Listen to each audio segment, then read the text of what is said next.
Joining me right now on set with their outlook for how things are heading.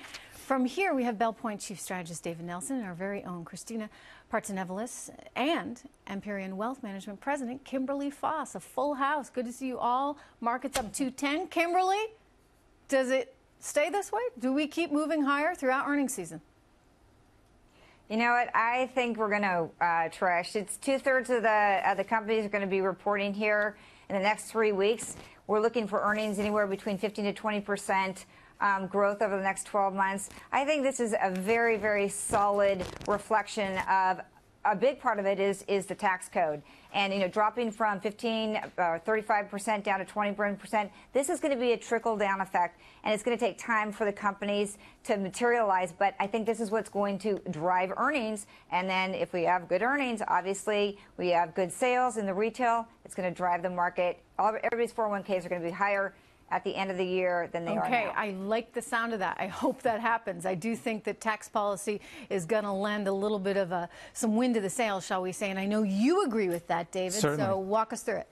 On tax policy, that's a big part of this this dynamic here. But I think there's another message going on as well. I think trade, the fact that this administration is standing up to a trade bully, I think Americans should embrace that. But in the near term, that may not be so good, right? In the near term, yeah, it's a challenge. There are risks involved when you go up against a trade bully like China.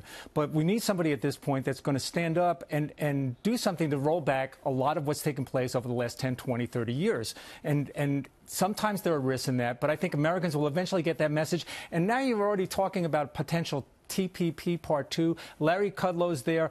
I think that's an excellent choice right now. I think he's going to probably have the presidency here, and I think there's a lot that can be done. That could actually be the coalition of the willing. Well, I'm biased because Larry's a friend, and I think he's extremely smart. But I can tell you, Larry is not a guy who was ever, shall we say, against free trade in any way. So this is a little bit of an evolution for him. What I think he's coming to terms with and recognizing is much like what you said, these trade agreements are not fair. And so if we restructure them and we work with other countries to try and make them fair, then, in fact, we might have a huge new opportunity because you think about, Kristina, all the companies that, yes, might be affected by a steel tariff or an aluminum tariff, and it may be a little bit of short-term pressure, but if you open up new markets where they can sell their goods without the hefty tariffs that they used to, well, guess what? They're selling more goods. Right, but I want to just point out for the TPP, they have been negotiating this for quite some time, the other 11 countries. So yes, America coming in right now,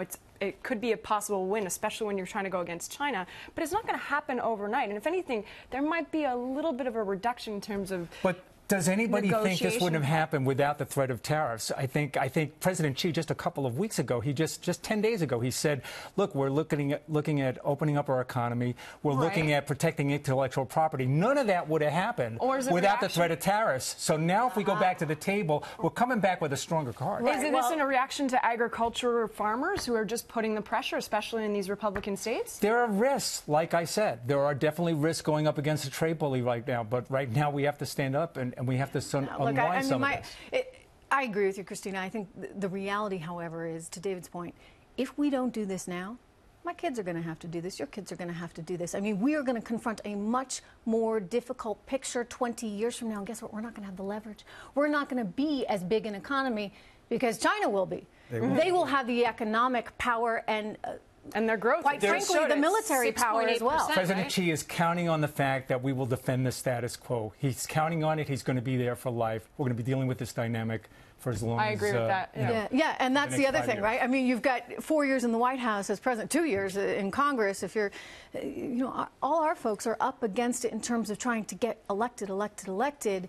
And they don't have to worry about that in China. But back to the markets. Yes, I want to. You do not think tax policy is going to help us? I'm going to go a little bit against both of you right now, and I think that yes, we're reaping the benefits, and especially financials because it's domestically located. So you'd think Americans would be taking that money and spending it, but that's not necessarily the case. We're seeing savings rates higher, loan growth weaker. Good, but it's not being Americans to it's not a long-term strategy. And if you disagree with me, there are many large banks right now that have issued their notes saying that no, this is actually we're hitting towards the end of the cycle. We're hitting an earnings peak, valuation peak. I can name Morgan Stanley. That almost Goldman sounds Sachs, like that literally almost sounds like the Democratic platform. They're going to walk out there and they're going to run on taking away the president and taking away the tax cuts. Regardless of what platform, I'm talking about hard facts and news right now. And if we're looking at that, you look at just even buybacks buybacks and mergers and acquisitions going on. For the first quarter, mergers and acquisitions were $305 billion. That's double the amount from the fourth quarter. So what are these companies doing? Instead of hiring,